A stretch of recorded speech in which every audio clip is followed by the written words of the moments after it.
Bienvenue dans la causerie de ce matin. Nous allons parler de l'actualité, bien sûr, le processus menant au consensus. Nous allons en parler, échanger avec nos chers confrères sur ce plateau. Léa Glago, rédactrice en chef de la radio Tokba, bonjour. Bonjour Rolali, bonjour Latif et bonjour aux téléspectateurs. Merci d'être venu. Juste à vos côtés, nous avons Joseph Bobo, patron du quotidien Le Devoir. Rolali, bonjour et bonjour à tous les téléspectateurs de télé. Merci d'être passé sur ce plateau. Et juste en face de vous, nous avons l'acteur politique, membre de l'Union progressiste, Éric Martin Sangan. Voilà qui est bien dit. Merci de rester toujours avec nous. Alors voilà, on entre dans ce débat-là avec les rencontres que le chef de l'État multiplie. Notre chroniqueur politique l'a annoncé tout à l'heure. Peut-être qu'aujourd'hui, on aura une rencontre avec les responsables des institutions de la République. Mais avant, vendredi, vous avez appris, comme nous, cette rencontre l'a ratée, ou plutôt refusée, entre Patrice Talon et le président Yahi Boni. Elle n'a pas eu lieu, mais celle-là, celle avec Dieudonné Nussefor Soglo, l'ancien président notamment, Léa Glago, vous avez eu vent de cela, c'est la deuxième fois. Quel effet cela pourrait avoir dans tout ce que nous recherchons, c'est-à-dire le consensus? L'effet peut-être, c'est de pouvoir conseiller davantage le chef de l'État, parce que vous savez, on dit souvent que quand on a goûter une fois à quelque chose et qu'on est hors de la touche, on voit mieux. On dit que souvent même que le vieillard assis voit mieux que le jeune homme debout. Donc je pense que c'est dans cette expectative que le chef de l'État, Patrice Talon, a souhaité rencontrer ses aînés dans la profession de président de la République pour pouvoir en parler davantage. Mais qu'est-ce que cela pourrait changer? Je ne saurais le dire, parce que je suis de ceux qui pensent que la position occupée par ces chefs d'État, ces anciens chefs d'État, à un moment donné, dans cette crise, dans ce stress que nous subissons, a été un peu biaisée au point où on ne peut pas dire aujourd'hui si ces anciens présidents de la République sont hors de la crise, en plein milieu de la crise, ou sont juste à la touche en train de regarder. C'est difficile, mais je pense que c'est une bonne chose que d'écouter les anciens, ceux qui vous ont précédés, pour pouvoir les écouter tout au moins, quitte à ce que vous puissiez décider vous-même de la conduite à tenir. Quant à ce qui est du chef de l'État, Boni Yahi, je ne saurais opiner, parce que vous savez, nous sommes à l'ère du numérique et il y a tellement de choses qui se disent, tellement de choses qui s'écrivent, que finalement, quand ce n'est pas officiel, vous prenez beaucoup de gants à pouvoir en parler. Donc, je ne sais pas pourquoi, mais je pense que personne ne gagnerait, qu'on soit ancien président de la République, qu'on soit acteur politique, qu'on soit simple citoyen, personne ne gagnerait à ce que cela se détériore, à ce que cela arrive à une impasse. Mais je pense que c'est nous, les citoyens, que les acteurs politiques sont en train de fatiguer, sont en train d'épuiser. Et vous allez voir, si on continue comme ça, ça va agir forcément sur le taux de participation si on en venait à organiser cette élection, parce que c'est quelque chose qu'on ne voit pas. Mais le Béninois n'aime pas se fatiguer. Pas parce que le Béninois n'a pas ce patriotisme-là ou ce sens civique-là, mais parce qu'on se dit après, tout ça pour ça, ils nous ont fatigués juste pour qu'on arrive finalement à aller aux élections. C'est épuisant. Et je fais partie de ceux qui, parmi le peuple, sont épuisés de pouvoir parler chaque fois des mêmes choses et de se rendre compte que personne ne veut mettre l'intérêt général au-dessus de l'intérêt particulier. Parce que je me dis, oui, des concessions ont été faites, des concessions doivent continuer par être faites pour que nous puissions aller aux élections. Et comme qui dirait l'autre, ce serait bien effectivement que chaque camp ou ceux qui se pensent de l'opposition puissent participer à cette élection pour qu'on ait ces élections inclusives. Mais je fais partie également de ceux qui pensent que cette affaire de consensus-là nous a enlisé davantage, parce que je n'ai jamais compris véritablement ce mot de consensus que nous avons cette magie de pointer du doigt depuis des années dans notre démocratie, alors qu'on sait que dans une démocratie, le mot consensus n'existe pas du tout. Mais bon, il paraît que nous avons un génie béninois. Je ne sais pas où le génie se trouve, parce que là, je doute de sa présence effective sur le territoire béninois, parce que je ne le vois pas agir. Je ne le vois pas interpeller nos acteurs politiques pour leur dire « pensez à nous autres ». Parce que vous savez, malheureusement, quand cette crise va arriver, c'est plus nous autres qui allons en souffrir. C'est plus, quand je dis nous autres, je parle du bas peuple, je parle de vous et moi, parce que la majorité de ces acteurs politiques, à part ceux qui sont récemment entrés dans l'arène politique, peuvent partir à tout moment du territoire national et nous laisser dans le pétrin. Et donc je pense qu'il faudrait qu'ils pensent à leurs parents, qui à un moment donné n'aiment que vivre dans ce pays-là et qui n'ont pas envie d'aller ailleurs que de rester au Bénin. J'ai l'impression que on aime ça au Bénin, on aime se faire peur.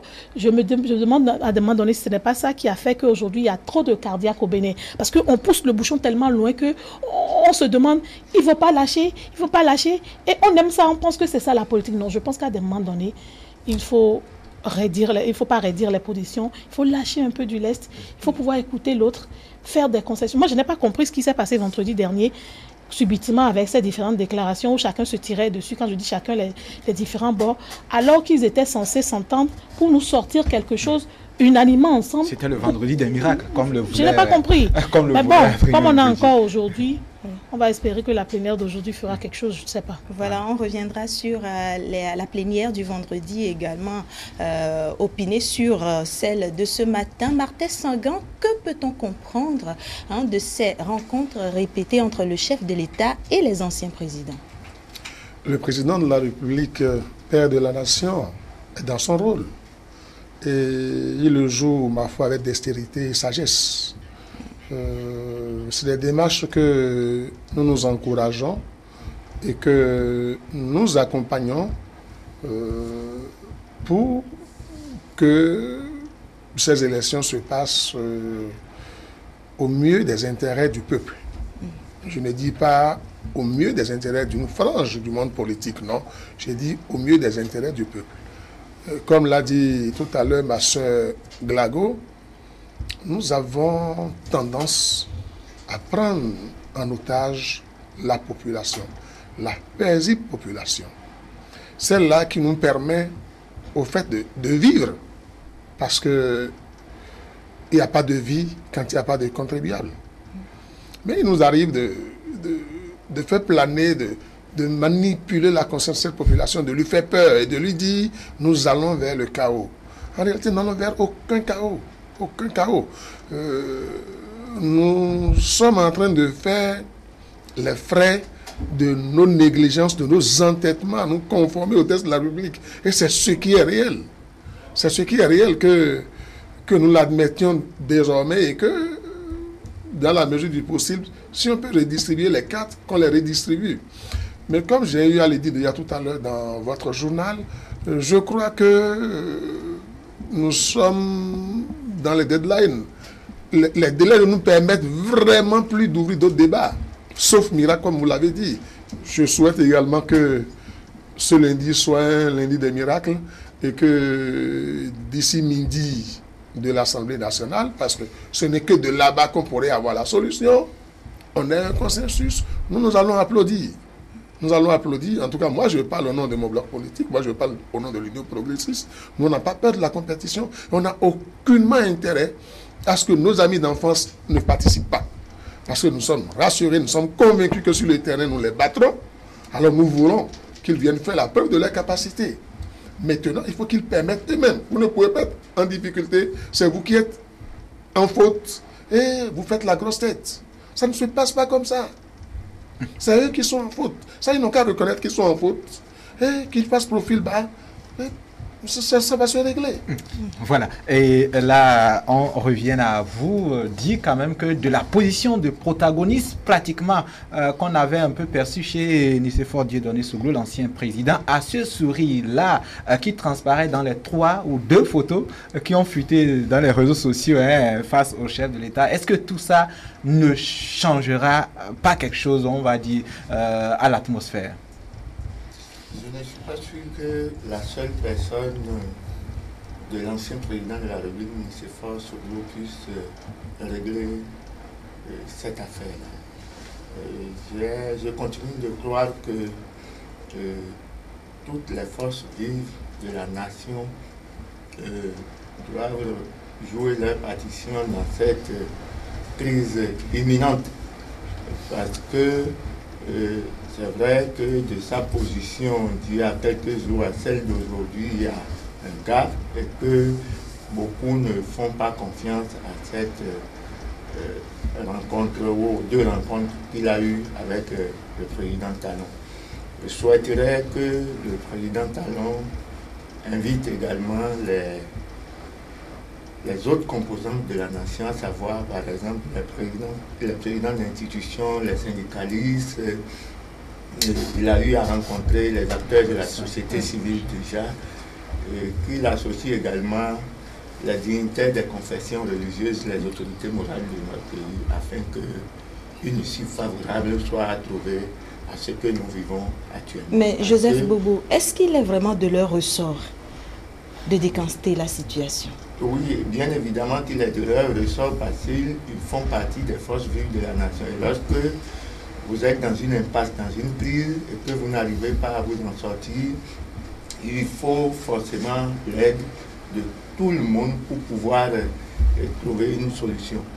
Il faut l'aide de tout le monde parce que le pays, la nation, c'est nous tous. Ce n'est pas qu'une frange de la population. Étant donné que c'est nous tous, il va falloir que tout le monde mette la main à la pâte et qu'une solution définitive soit trouvée à la crise. Les députés à l'Assemblée nationale ne constituent par exemple qu'un pan ou qu'une petite frange de la classe politique nationale. Et donc, si on dit que c'est la classe politique nationale qui va trouver solution au problème qui est posé, il va sans dire qu'on doit associer tout le monde. Voyez-vous. Et donc, c'est peut-être parce que les autres formations politiques qui font partie de la classe politique nationale, peut-être n'ont pas été associées au dialogue, que peut-être ça bute. C'est possible que qu'ils seront associés, que ça va fuiter, ça va augurer d'une issue favorable. C'est ce que je pense et c'est ce que je souhaite, honnêtement. Parce que là où nous en sommes, il est évident que je n'espère rien de la session d'aujourd'hui. Il va falloir qu'on aille au-delà du Parlement. Qu'on aille au-delà du Parlement. On aille vraiment au-delà du Parlement pour permettre à ce que les populations soient apaisées. C'est vrai que le chef de l'État pratiquement a peut-être sans doute la même position que vous. Les rencontres se multiplient, notamment celle annoncée probable, voilà, avec les présidents des institutions comme vous le souhaitiez aussi aujourd'hui probablement. Et là, il y a un nouvel élément dans l'analyse. Finalement, oui, qu'est-ce qui fait que les choses bloquent au Parlement? C'est peut-être Léa, parce que à un moment donné, voilà, ceux qui ont des acquis de ce qui est en train de s'appliquer, c'est-à-dire le BMP, n'est plus peut-être contrôlable par le chef de l'État sur cette ligne de consensus, finalement. Avant de répondre à votre question, j'aimerais déjà qu'on fasse des clarifications. Quand on dit BMP, il n'y a pas forcément tous ceux qui sont partis des deux blocs. Qu'aujourd'hui, on parle de la proche de la majorité, du chef de l'État. Et donc, oui, il y a des députés qui sont à l'Assemblée nationale réunis au sein du BMP, qui sont proches du chef de l'État, mais qui ne font peut-être forcément pas partie des deux partis qui iront aux législatives prochaines. Je ne comprends pas pourquoi on essaye de faire cet amalgame-là et de montrer aux populations que, oui, c'est tous ceux qui sont avec le chef d'État, ils sont tous à l'Assemblée nationale et c'est eux qui bloquent. Je pense qu'aujourd'hui, où on en est, ce n'est pas de savoir qui a raison ou qui a tort. Aujourd'hui, là où on en est, si on veut véritablement montrer sa bonne foi au peuple béninois, montrer qu'on est un vrai acteur politique, c'est de pouvoir montrer quelles concessions vous êtes prêts à faire. Mais j'ai l'impression que parce qu'on se sent déjà minoritaire, on ne veut plus trouver des solutions. On demande des choses presque impossibles. Et on dit après que ce sont les autres qui ont tort. Oui, les autres ont tort. Et si vous étiez dans leur position, vous feriez la même chose. On en a entendu de ces députés de la minorité qui l'ont dit. Et donc, cela va de bonne guerre. Et si vous êtes conscient que les autres sont dans une position confortable et que c'est normal qu'ils réagissent comme ça, c'est à vous de faire pied de grue, de pouvoir les convaincre à lâcher du lest. Vous savez ce qui m'énerve dans toute l'histoire? C'est que c'est même que nous voyons devant nos écrans à se crier dessus, à se battre comme des chiffonniers et à nous montrer qu'ils sont les fins politiciens. Ils mangent entre eux quand ils quittent les écrans. Ils rient entre eux. Et les pauvres populations que nous sommes, nous pensons que ça ne va pas et qu'il y a problème. Qu'ils arrêtent ça. Ce n'est pas bien. Ce n'est pas bien. Ce sont des pères de famille. Est-ce que ce qu'ils oublient souvent, c'est que vous avez des enfants qui sont dans des écoles, qui portent vos noms, qu'on connaît. Et malheureusement, ces enfants peuvent subir la frustration des autres enfants parce que leurs parents ont eu à dire que ce sont vous, c'est vous autres qui avez créé cette situation. Et vous donnez de la psychose à vos propres enfants. Ça peut amener des enfants à se dire même, je ne veux plus aller à l'école. Et donc, vous préparez quel avenir si vous montrez à ces enfants ces mauvais exemples? Parce que, excusez-moi, pour moi, c'est deux mauvais exemples. Ce n'est pas qu'ils n'ont pas la solution. J'ai l'impression qu'ils ne veulent pas trouver la solution. J'ai l'impression, et comme on l'a souvent dit ici, j'ai l'impression qu'on veut tout le temps montrer au monde entier que tout va tellement mal au Bénin, que c'est le feu qui va être mis aux poudres. Et on nous fait peur. Et pour gagner quoi? Après, ils seront satisfaits d'aller s'asseoir à l'Assemblée nationale, de dire qu'ils nous représentent. Et à ce moment-là, quand chacun trouvera ce compte, on ne nous parlera plus de cette guéguerre qu'il y a eu pour que nous allions aux élections législatives. Non, qu'ils arrêtent. Je pense que je suis consciente qu'ils en sont capables. Ce n'est pas qu'ils ne peuvent pas, mais ils ne veulent pas. Vous savez, quand vous avez le pouvoir et que vous ne voulez pas, c'est différent.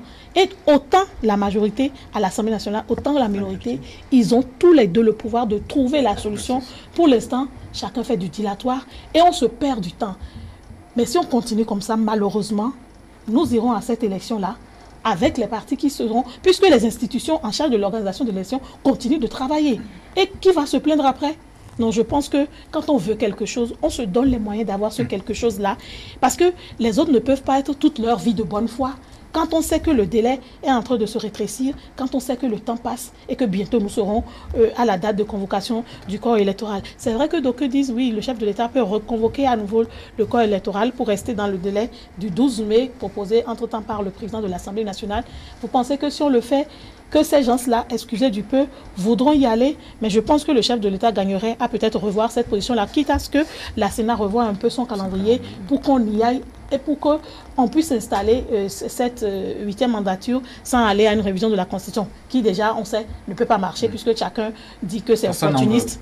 Donc, je pense qu'on peut faire des efforts chacun de son côté et j'aimerais que la Direction générale des impôts puisse pouvoir donner le quitus fiscal aux personnes, parce que ce mot revient chaque fois, on dit on ne nous a pas donné, qu'on leur donne. Et pourquoi pas, s'il le faut, que la Direction générale des impôts puisse nous publier la liste des personnes qui ont déjà reçu ce quitus-là et nous dire pourquoi les autres ne l'ont pas reçu, pour que citoyens que nous on est, qu'on puisse voir clair, pour qu'on arrête de nous dire qu'on nous refuse, on refuse de vous donner, oui, on vous refuse de vous donner, pour quelle raison? Vous ne nous dites jamais ça. Non, on n'a qu'à arrêter. Je pense que, autant qu'ils sont, en attendant peut-être qu'on trouve une solution, que chacun devrait se mettre en tête que nous irons à ces élections-là, même quand on est de la minorité, et que ceux qui ont encore la capacité, qui sont encore dans le délai, ou qui pensent que parce que il y a une petite pécadille à la dernière minute, on les aide, qu'ils continuent de continuer à parcourir pour les dossiers, quitte à ce que si on trouve une solution, qu'on dise par exemple, on va leur donner que personne ne soit plus en retard parce qu'on n'a plus le temps à se perdre. Voilà, et il y a tout de même que s'il faut mettre de côté les efforts du palais de la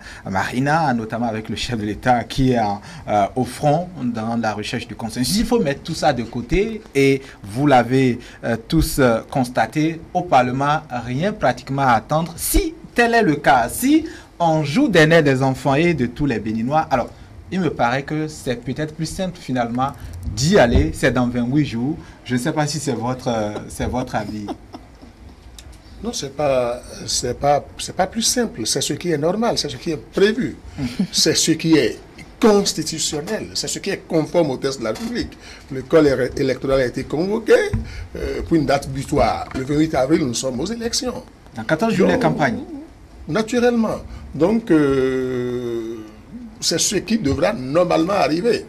À moins que, par extraordinaire, puisqu'on est en période pascale, que le chemin de croix nous ouvre les yeux, c'est ça? Que le miracle se produise. Que le miracle se produise. Nous sommes censés aller aux élections le 28 avril. Maintenant, pour que le chef de l'État reconvoque le corps électoral, il lui fallut que la CEDA soit en impossibilité, en difficulté matérielle d'organiser les élections. Pour l'instant, la CEDA ne l'a pas encore dit. Et ceux pour qui nous nous battons ne sont pas prêts. Ils ne veulent, la réalité est qu'ils ne veulent pas aller aux élections. Ils ne veulent pas. On va prolonger. Offrons-leur les opportunités, voyons. Ils ne veulent pas. Nous irons, on va même dire qu'on ira aux élections en juillet, ils ne seront pas prêts. Non, parce que leur objectif, non. Leur objectif, c'est de créer l'impasse. Leur objectif, c'est d'aboutir au vide juridique pour mettre en exécution leur projet de déstabilisation de ce pays, mais ils ne réussiront pas. Ils ne réussiront pas parce que la population, la vraie population, veille. Le Bénin souverain est là, il les regarde et nous regarde. Vous comprenez? Personne n'est propriétaire du pays. Nous sommes tous des Béninois, nous avons les mêmes parts de responsabilité, nous avons les mêmes droits, nous avons les mêmes obligations. Il n'y a pas de Béninois à part. Nous nous sommes donné des tests conformément aux tests. Moi, j'ai eu mon quitus, je suis seulement allé sur les plateformes et je l'ai eu simplement. Ils m'ont appelé et ils m'ont dit allez payer tel montant à tel endroit. J'ai été payé. Malgré que je sois, qu'on le veuille ou non, proche du pouvoir, je n'ai fait aucune démarche particulière. Je n'ai pas été protégé. J'ai été retiré moi-même mon quitus. Je ne sais pas pourquoi des gens disent qu'on n'a pas voulu leur donner. Et comme vous l'aviez dit, je suis d'avis à ce que la direction des impôts vienne nous expliquer un peu pourquoi certains concitoyens ont des difficultés à obtenir leur quitus. Ça nous permettra de comprendre. Mais moi, je sais, puisque j'ai eu la chance d'être dans la commission des candidatures au niveau de mon parti, je sais que chez nous aussi, il y a eu des gens qui ont eu d'énormes difficultés à avoir leur quitus. Il y a des gens qui n'ont eu le quitus qu'à 23h15.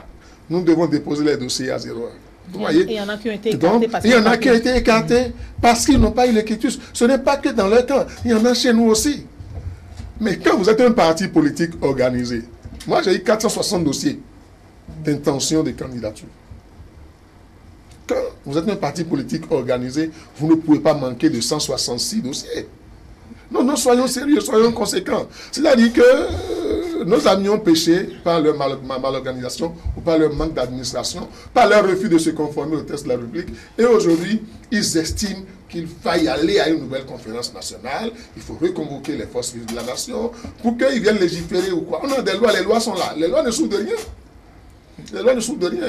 Je comprends que le chef de l'État sont en train de faire des efforts pour apaiser, en réalité, pour rassurer. Parce que pour moi, il n'y a pas crise. Il n'y a pas crise. Et on n'est même pas en train d'aller dans une crise. C'est juste une psychose. Il y a des frictions inhérentes à tout processus électoral. Il n'y a pas eu d'élection où il n'y a pas eu de friction. Et la situation qui est en train de s'annoncer, c'est pas la première fois qu'on vit ça au Bénin. Moi, j'ai eu la chance, je suis resté au Bénin tout au moins pendant les processus électoraux de 90 à aujourd'hui. On a connu des élections où des gens sont même allés chercher des fugitifs, des militaires, des officiers de l'armée fugitifs en cabale. Et ils les ont amenés à leur siège pour dire si on ne nous associe pas, ces élections se sont passées complètement bien. Les résultats ont été proclamés. Je pense que c'était des élections présidentielles. Le président qui a été élu a prêté serment. Le Bénin a continué de vivre. Donc, vous savez, tout ce que nous vivons ici, là. Si nous organisons les élections le 28 prochain, le 29, il n'y aura plus de crise. Les gens vont se calmer. Les gens vont se calmer. Et comme l'a dit la sœur, j'ai l'impression que les gens prennent l'hémicycle, l'Assemblée, enfin, le titre de député pour une profession. Et ça devient un gain d'intérêt, une lutte d'intérêt personnel. On ne va plus au Parlement pour le peuple. Parce que si vous êtes censé que vous êtes là-bas pour le peuple, et que c'est vous-même qui avez pris les lois, ça vous coûte quoi de vous y conformer? Ça vous coûte quoi de vous arranger à ce que, même si vous êtes en faute, on vous permette de revenir? Je ne vois pas. Je ne vois pas. On passe par ici, on crie, on tient conférence ici, on ameute par là, on fait des menaces de l'autre côté. Vous aboutissez à quoi? Nous sommes au Bénin. C'est vraiment le 229. Alors, et nous n'irons pas, il n'y aura pas de crise, il n'y aura pas de guerre, il n'y aura rien. Là, vous reprenez le frère Melchior. Oui. Joseph Bobo, vous êtes d'accord qu'il est plus simple en réalité de respecter les tests et donc, voilà, dans 28 jours, aller au scrutin, c'est finalement moins stressant que la recherche du consensus qui apparemment est davantage plus compliqué, pose plus de problèmes en réalité. Je vais le marteler à nouveau. Je crois que je l'avais dit la fois dernière que lorsque vous donnez des tests et que vous commencez par parler d'élections inclusives et de consensus, ça veut dire que vous avez choisi de contourner ces tests-là. Lorsqu'une loi est adoptée par l'Assemblée nationale, promulguée par le président de la République, elle est d'application immédiate.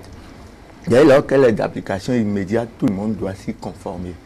Il n'y a pas de frange, disons, privilégiée au sein de notre population. Au sein de notre population, il n'y a que les Béninois et ceux qui veulent se conformer aux tests qu'on se donne.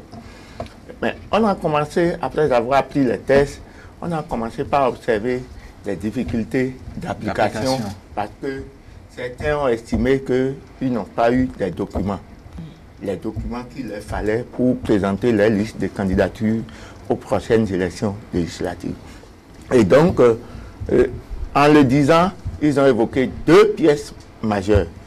Ils ont évoqué le récépissé provisoire qu'il fallait obtenir au niveau du ministère de l'Intérieur. Ils ont évoqué le quitus fiscal qu'il fallait obtenir au niveau de la Direction générale des impôts. Et j'ai proposé la fois dernière que si on doit avancer, si on veut vraiment avancer, il y a lieu de voir avec les cadres du ministère de l'Intérieur, les cadres du ministère de la Direction générale des impôts, afin que ces documents-là soient remis aux partis, aux formations politiques qui en ont fait la demande, ou alors de jouer sur la loi en disant par exemple que le délai pendant lequel les anciennes formations continuent d'avoir leur existence juridique ou au-delà du 17 mars précédemment retenu par la loi.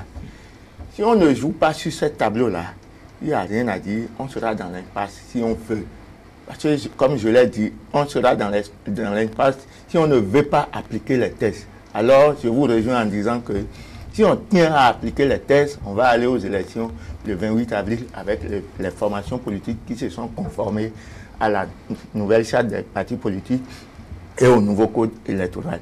Commencez par parler d'élections inclusives parce que quelqu'un, ou de consensus parce que quelqu'un n'aurait pas été en règle vis-à-vis de la loi, c'est de permettre à tous ceux-là qui en ont fait la demande ou qui ont manifesté le vœu d'aller aux élections de participer. Et le chef de l'État a bien dit qu'il serait vraiment dérangé, gêné de voir que certaines formations politiques n'aient pas pu participer au scrutin du 28 avril prochain. Et donc, c'est dans cette veine-là qu'il a manifesté le vœu de rencontrer les anciens présidents de la République afin de pouvoir échanger avec eux sur les issues possibles de crise imminente. Et donc, jusque-là, on constate que ça n'a encore rien donné. C'est pourquoi, tout à l'heure, j'en appelais à une rencontre inclusive avec les dignitaires religieux, les autorités morales, avec toutes les forces vives de la nation, parce que les syndicalistes également ont donné de la voix et ont souhaité que les élections se passent à bonne date. Et donc, si on appelle tout ce monde-là, et j'ai également rappelé qu'à l'Assemblée nationale, il n'y a pas que toute la classe, il y a que toute la classe politique qui n'est pas représentée. Il y a des formations politiques qui ne sont pas présentes à l'Assemblée nationale. Et donc, si on associe tout cela, je crois, à l'occasion d'une séance avec le président de la République, chef de l'État, chef du gouvernement, et avec les structures en charge de l'organisation des élections, je crois qu'on aura la solution tout de suite, plutôt que le dilatoire auquel l'Assemblée nationale a commencé par nous habituer depuis environ une semaine. Voilà, il y a aussi ces universitaires qui prennent la parole. Le Sénat Léa Glago, vous les entendez. Il y a quand même que c'est vrai qu'ils sont critiqués selon ce que les gens, on va dire, entendent ou plutôt perçoivent de leurs explications. Mais quand même, on avait besoin de ça, des sachants prendre la parole pour expliquer. Oui, on avait besoin que ces sachants-là puissent expliquer. Mais vous savez, là où ça dérange, c'est quand on se rend compte que tous ne disent pas la même chose, tous ne vont pas dans... En fait, on en entend tellement qu'on se dit que du maître à l'étudiant, pour ne pas dire l'élève, c'est que les avis divers. Et je pense que c'est ça, c'est normal, hein, puisque c'est la science. Dans la science, chacun fait ses argumentaires. Tout le monde revient au test quand même. Hein. Oui, mais on revient au test. Mais vous savez, ce dont je suis convaincue, c'est que tous, en majorité, ont compris qu'on ne peut pas toucher, même s'ils veulent, qu'on ne va pas toucher à l'article 80 de notre Constitution. Ça, donc, oui. C'est hors de question qu'on révise. Mais ce que je retiens, moi, d'essentiel aujourd'hui, à l'heure où on est, c'est que beaucoup d'entre eux sont prêts à aller aux élections, même si c'est demain. Et donc, je me dis, si eux-mêmes, ils font des argumentaires pour démontrer et montrer qu'on peut toucher au test pour trouver la solution. Et que dans le même temps, ils se disent, oui, mais puisque la classe politique ne veut pas qu'on touche au test, nous sommes obligés d'aller aux élections, c'est que nous irons aux élections. Je pense que c'est des occasions comme ça qui doivent amener les sachants à pouvoir revoir certaines choses. Il ne faut pas toujours attendre la période des élections ou la période des scrutins pour se mettre à faire ces réflexions-là. Il faut commencer par faire ces réflexions peut-être au moment où déjà où... tout va bien. Non, pas forcément tout va bien, au moment où ces tests sont pris. Et ce que je ne comprends pas, c'est que souvent pour élaborer nos tests de loi à l'Assemblée nationale, j'ai l'impression que les députés, ceux qui nous représentent, qui forcément n'ont pas la science ou qui forcément ne maîtrisent pas les rouages juridiques, ne se rapprochent pas de ces sachants-là pour avoir des conseils, pour mieux comprendre certains mots qu'ils utilisent dans les tests de loi pour pouvoir avancer. Parce que je pense, si les cabinets de ces différents députés-là existaient et avaient pris toutes ces précautions-là, je pense que ce verre qui aujourd'hui nous pose problème, où tout le monde se plaint aujourd'hui dans ces 2 tests de loi, on aurait relevé ça avant même que ce test ne soit adopté et que ce test n'aille à la promulgation et n'entre en exécution. Donc je pense que c'est déjà des leçons qu'il faut tirer pour la prochaine législature, pour que nos députés qui vont nous représenter, si on arrive à faire ces élections-là, puissent se dire qu'ils ont du pain sur la planche. Parce qu'on ne va pas continuer à nous écrire des tests de loi qui, malheureusement, quand il s'agit des politiciens, trouvent toujours que ce n'est pas applicable, alors que quand c'est des tests qu'ils choisissent pour nous, simples populations, c'est applicable d'office et il n'y a pas de problème. Donc, la prochaine mandature a un devoir et je pense que le peuple sera très regardant. On ne va plus leur pardonner certaines erreurs pour éviter de se retrouver plus tard dans ces genres d'impasses. Et j'invite les sachants à pouvoir faire ce qu'il y a lieu de faire très tôt pour ne pas être des médecins après la mort, que quand les crises surviennent et que les tensions sont Donc je pense qu'on peut y aller, mais il faut toujours que ces sachants-là fassent leur travail très tôt. Parce que vous savez, les difficultés que nous rencontrons toujours dans nos universités, c'est toujours des questions d'échange et de recherche et autres. Pourquoi est-ce que ces différents fruits-là, on ne les porte pas vers ces députés qui nous représentent pour que quand ils veulent prendre des lois, que ce soit plus facile? Parce que je suis sûre qu'il y a tellement de mémoires et autres qui ont été écrits sur différentes questions de notre société, mais qui jamais n'ont pas été utilisés parce que nos députés n'ont pas trouvé l'opportunité. Conséquence, ils nous sortent des lois. Après, on se rend compte qu'il y a des choses qu'on aurait dû y mettre, qu'il manque certaines choses, alors que tous ensemble, on devait converger, travailler ensemble pour que le résultat final qui sortirait de notre Assemblée nationale à travers des tests de loi puisse être applicable réellement sur le terrain. Parce que ça aussi, il faut qu'on y pense. Un dernier tour de table, hein, on va dire, en guise de conclusion, mais surtout, sans doute, réaction de Éric Martin Sangan hein, sur la nécessité pour les prochains législateurs, notamment, d'être plus prudents et d'être plus lucides. Oui, mais c'est pas... C'est même pas pour les prochains législateurs. Tout législateur se doit d'être visionnaire, se doit d'être prudent. Je reviens sur les tests actuels. Ce n'est pas les tests qui posent problème, en réalité. Et qu'est-ce qui pose problème? C'est les tests qui ont été adoptés, en tout cas pour la plupart, par la grande majorité des représentants, de nos représentants à l'Assemblée nationale. Oui, mais cette majorité, on dit que c'est de votre côté que ça sort. Non, mais ils ont voté, tout le monde a voté. Vous savez, quand on parle de la charte des partis politiques, c'est seulement une personne qui n'a pas voté. Le code électoral, c'est une grande majorité. Donc, je ne vois pas, je ne pense pas que c'est nous. Vous savez, politique, hein? Nous avons un problème au Bénin. Toutes les fois qu'une loi nous arrange, elle est bonne. Elle est bonne. Mais dès que nous commençons par sentir des difficultés dans son application, il faut nécessairement la changer parce qu'elle est mauvaise. La loi, c'est la loi, elle est due par quoi? Mais c'est la loi. Là, vous parlez des acteurs politiques, hein? Oui, la loi, c'est la loi, elle est due. Elle est due. Et puis, je voudrais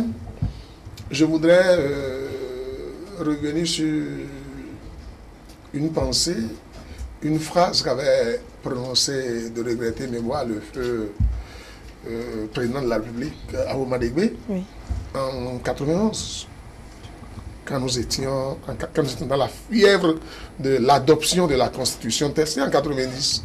Il avait dit, c'est le temps des grandes manœuvres. On entend déjà la cacophonie des ambitions. Et ce qui nous fait souffrir aujourd'hui, c'est la cacophonie des ambitions. Vous le reconnaissez? Ce n'est pas, oui, je le reconnais.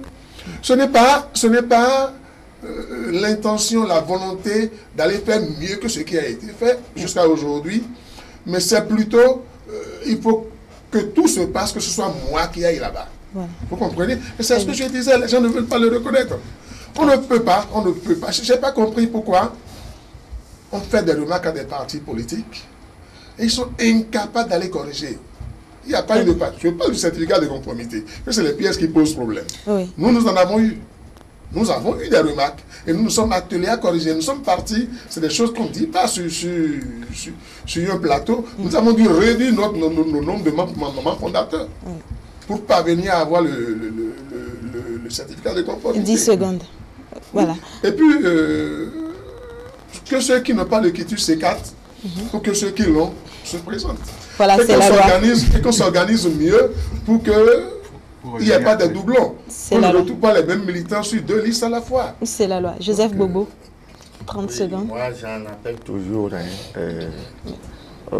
au sens très poussé, très pointu du chef de l'État afin qu'une issue favorable soit trouvée. Parce qu'il a dit lui-même qu'il serait très dérangé, très gêné de ne pas pouvoir voir à cette élection certaines formations politiques. Voilà. Non, moi je dirais juste que chaque acteur politique puisse laisser de côté son ego et son orgueil pour que nous puissions avancer, parce que l'intérêt général est toujours plus intéressant que l'intérêt personnel. Voilà, merci chers confrères d'être passés sur ce plateau pour discuter de l'actualité.